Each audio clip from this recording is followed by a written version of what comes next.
What's going on, YouTube? Northeast Ohio here for a little NFL markets update. So I wanted to hop on today and just kind of do a little check in on the old NFL markets after week 2 of the season. Anyone that follows the league knows that week 2 was crazy. Rip to a lot of your fantasy football teams, most likely, because pretty much everyone got hurt. So I wanted to dip my toe in and see how that affected the card market now that it's been about 48 hours since Sunday finished up, and to see exactly how reactionary things have been, how big of hits people are taking. Because we had some big names get hurt, and we've had some big names play well. The two biggest ones are Saquon and Christian McCaffrey. Saquon, obviously, the bigger hits. McCaffrey, a lesser hit, but the early word was, 4 to 6 weeks for his high ankle sprain. So I was curious to see what their prices are doing to use that as a barometer to spin forward. If Barkley goes down X percentage points, as he's the first big guy to really go down for the season, can we spin that forward to start to figure out where some of these floor prices are for some of these guys? So we have a list of guys I'd like to get through today. We're going to start with the bad first. I don't want to say I told you so, but, and this could have happened to any player. It didn't necessarily have to be a running back in Saquon, but he's the first big name player from the collectible side of things to really get hurt. But as you guys knew leading up to the season, I was pretty anti against the new trend of investing in running backs and wide receivers. Now, I didn't mind it for the wide receivers, and in fact, I like the wide receivers, and I like putting money into the wide receivers. They tend to be a lot safer. I specifically said in multiple videos, if you put money into running backs, that if you get a nice return on it, do not hesitate and sell, because they just get hurt so frequently. And I had a feeling what was going to happen is what happened. That when one of these guys get hurt, this overreactionary market is going to tank the prices, and they are going to tank fast. And that's essentially what happened. So first up here, we have Saquon. I have his base prism, and we're using market movers as per usual to get this data from. I have Saquon base prism rookies up, both raw and PSA 10s. In this chart, I ran over the last 3 days. So I did 3 days worth of data. So essentially, this goes back to Sunday or Saturday night, Sunday. And you could see his stuff is down. His PSA 10 is down 35%. It started the week off, or started this 3-day range off. So basically $350 Sunday morning, and it's now down to $230. And I do not think that this card has hit the bottom yet. His raw prism is down 55%. It started at $42 Sunday morning and is all the way down to 18 now. And once again, I don't think this is the bottom for him. ACL is an injury that was once a death sentence. It obviously no longer is. Guys come back for it all the time.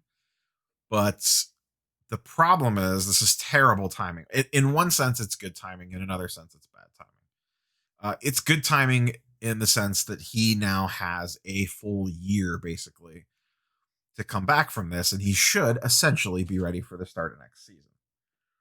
The bad part is it happened right at the beginning of the year. So if you were invested in him to perhaps sell later in the season, that just went up in flames. The obvious next question is do you buy Saquon on the dip? I'm not going to say no. I'm not going to say yes. I think at some point it probably makes some sense to buy raw. If the raw prism keeps going down, I would consider picking up some raw prisms that look good and maybe send them in to get graded. If I could get into the raw prism for, I don't know if it gets down to $10 a piece, maybe it does. I don't know. But if I could get raw Saquon prisms for 10 to 15 bucks a piece, maybe let's even say 15. I don't know. Maybe 15 is too high. Let's say 10 to 15. Um, and they're in good shape and I can send them off to grading. And you can even send these in a bulk order because you are in no rush to get these things back. PSA can hold on to these things for the next 9 to 10 months and you don't really care. So that's how I would approach this, I think. I would look to buy Saquon raw prisms once they bottom out and send them in to get graded. Now, this is risky. He could have a setback coming back next summer, tank the prices again, or basically end his career. And if I did this, I would 100% sell in the upswing to next season. I would not wait for the season to start. If there's hype around training camps that, hey, he looks good, whatever, I would buy to sell.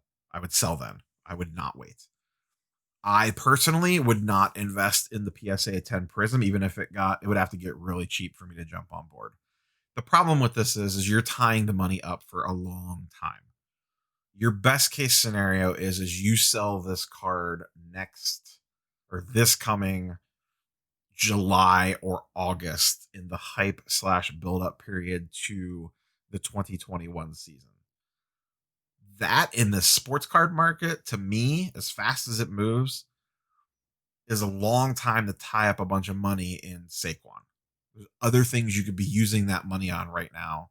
Unless you just have an unlimited budget, then if you have an unlimited budget, you don't really care about any of this. Anyways, you just buy whatever you want. To me, that's a long time to tie money up in a player just to sit there. You're looking at least 10 months, give or take, before you can flip it. And once again, that's assuming no setbacks. So let's move off Saquon, and we will keep a very close eye on this to see where his prices bottom out. But let's look at Christian McCaffrey next, the second big name player that went down, or one of the big names. There's a ton of guys that went down. We're not going to touch on all of them. But I was curious what CMC prices did because he's not out for the season. He's out for about 4 to 6 weeks. And you could see his prices were just as devastated.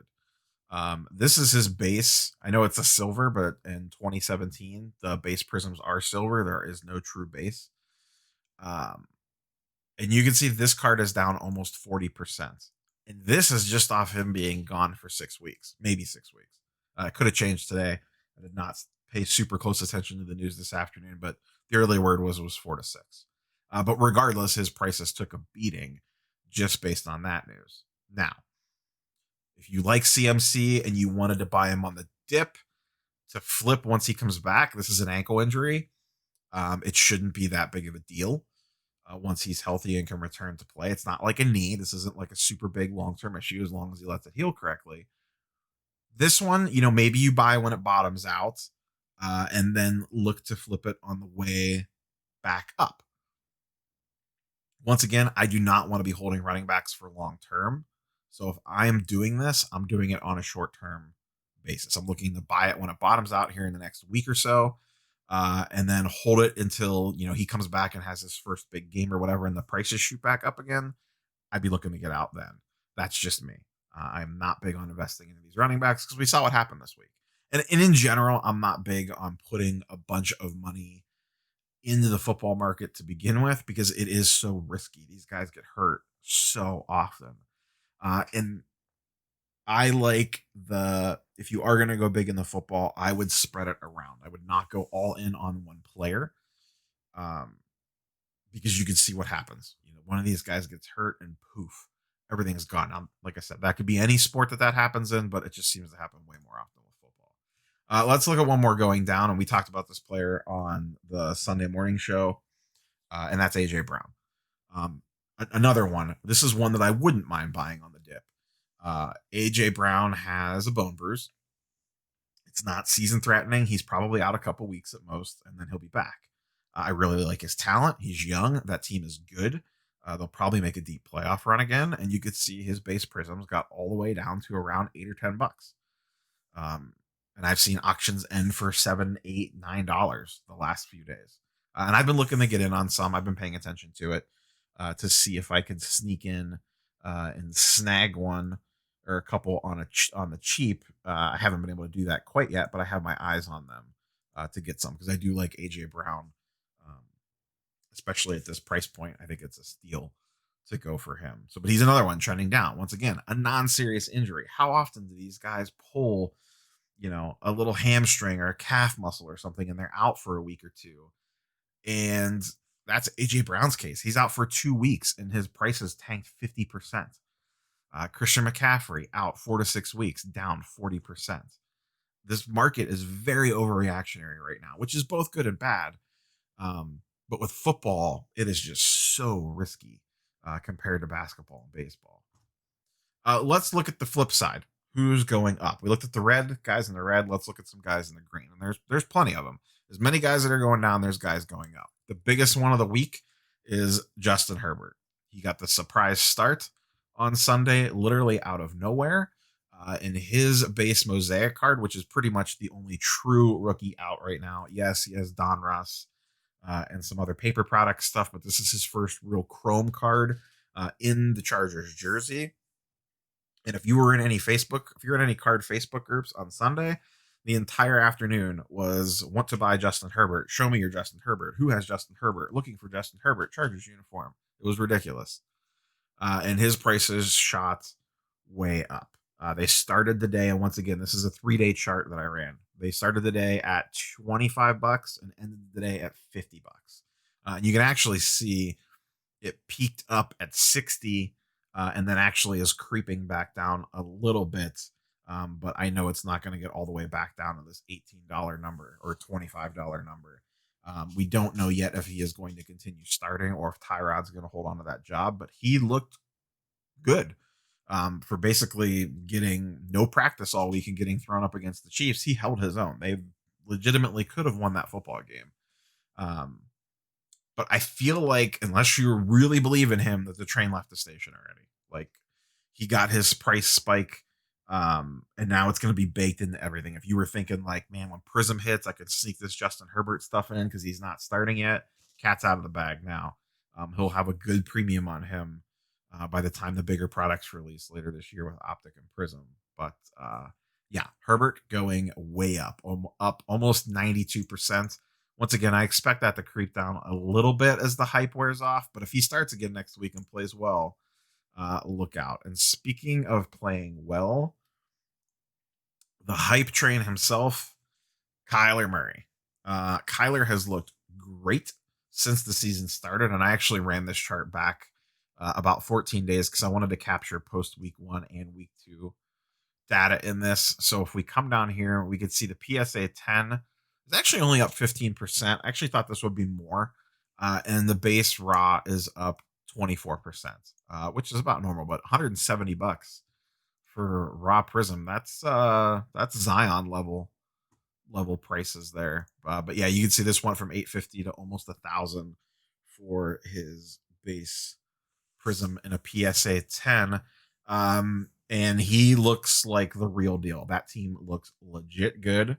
Their defense is playing well, and he has his boy Hopkins now that he keeps bombing the ball too. Speaking of which, that's the next guy on our list, Mr. Hopkins, hippity hop. Once again, I did a 2-week chart on him, and you could see his stuff is up a full 40% on his 2013 Prism rookie, ungraded. There's not a lot of PSA 10s of this at all. When you get into this older football stuff, and I say older is in 2013, not really being all that old, but old enough. When you go back that far, these pop counts get low. And if you've come from the basketball market to football, the pop counts on football look minuscule compared to the basketball pop counts on PSA 10 stuff. It's semi-shocking when you're used to looking at like Luka and Zion PSA 10 base Prism pop counts in the 10,000s, and you come over to football and you look at, let's flip back to Kyler really quick, a pop count of 1,000. Now, Market Movers doesn't keep running pop counts, so I don't know how up to date that is. But like that's 10% of what's out there for Luka. Now, different fan bases. And what I mean by that is NFL is primarily a US based game. Basketball has a global market to contend with. So you have a lot more fish in the pond compared to the NFL, but the NFL is very popular, and that is not a big pop count, in my opinion, on his PSA 10 Prism. And I'm sure that there's a lot sitting at PSA waiting to be graded, but that's still a pretty low number. But yeah, Hopkins is going right up with him. And I had this thought yesterday, actually. And I'm sure I'm probably not the first one to say this. This just struck me as like, duh, dummy. Why didn't you think about this in the preseason? And it's probably because I was too busy running around with basketball stuff. But so in DFS and fantasy, we like to stack our players together. For example, I'm in two fantasy leagues where I have both Kyler and Hopkins to pair them together because if one does well, the other one's going to do well. Well, if I would have thought about that, the same thing should apply to the card markets. If you really like Hopkins and you think he's going to have a huge year and his cards are going to skyrocket, you should also be buying Kyler Murray for the same reasons because Hopkins isn't going to go crazy unless Kyler's going crazy with him. And you could kind of spin it back the other way. If Kyler's having a really big year, odds are Hopkins is also having a really big year to go along with it. So I think it may make sense in the future that if you're really big on a wide receiver or quarterback, you should pair their number one target with him. Like if you're big on Patrick Mahomes, I would also be investing in Tyreek Hill and Travis Kelce. Once again, someone else has probably come up with this theory, but I haven't heard anyone express it yet, so I'm not trying to take credit for it or anything. It's just a thought that struck me yesterday of like, hey, dummy, you're big on this guy. Shouldn't you be big on the quarterback that goes with him? Now, I did that a little bit, but that's just because I'm a Browns fan. I bought a lot of Odell Beckham, but I also have a lot of Baker Mayfield. But that's more just because I was a Browns fan. So it just kind of happened by chance, not because I was planning it that way. But that's something I'm going to think about going forward. And then the last player I wanted to talk about really quick is Josh Allen. He's another one that started extremely hot. And once again, I ran this chart back 2 weeks just to kind of capture the entire season data. They've had 2 really strong weeks. They look like, right with the Patriots, shocking, as the team to beat in the AFC East and probably a playoff favorite already. The Jets suck. The Dolphins suck. And the Patriots are the Patriots. They're going to hang around, and Cam Newton looks really good. But Josh Allen's prices are reflecting that. Over the last 2 weeks, his base raw prism is up 50%, and his PSA 10 is up 25%. And I can see these numbers keep trending in that direction, assuming he keeps playing well. But yeah, so I just wanted to kind of hop on here, touch base on the football markets. I really haven't done a football standalone video in a few weeks since before the season started. And with all the injuries yesterday, it just kind of, or with on Sunday, I felt like a good time to kind of take the temperature of the market. I think I may do this going forward, maybe every Tuesday. I'll post a little video kind of saying, here's how the last week games has kind of impacted the card market on these guys based off what happened. We'll see. This past Sunday just seemed to be quite a big news weekend, and it shifted a lot of prices around. So keep doing what you guys are doing down below. Sub, like, comment, all the YouTube nonsense. Like I said, last video busted through 1,000, and the numbers just keep going higher. So that's awesome. I'm super excited by that. But that's all I got for you guys today. We will catch you guys on the next one later in the week. Not sure what it's about yet, but we'll see what pops into my old little noggin. We'll catch you guys on the next one, and peace.